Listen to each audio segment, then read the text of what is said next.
ሳይሆን ሰብአዊነት ነው። ደከመኝ ብዙ ጊዜ ሰማን። እናንተም ፈረዳችሁብን በእኛ፣ እናንተም ወቀሳችሁ። እውነት አላችሁ ወገኖቼ።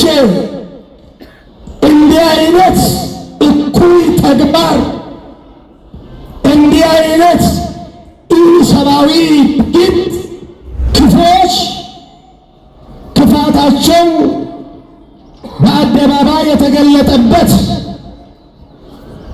መገዳደላችን እንዲያቆም የሰው ልጆች ደም ከንቱ መፍሰስ እንዲያበቃ ጸልዩ።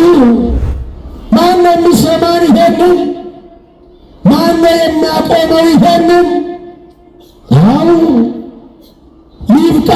ተለማመር ነው። በስመ አብ ወልድ ወመንፈስ ቅዱስ አሐዱ አምላክ አሜን።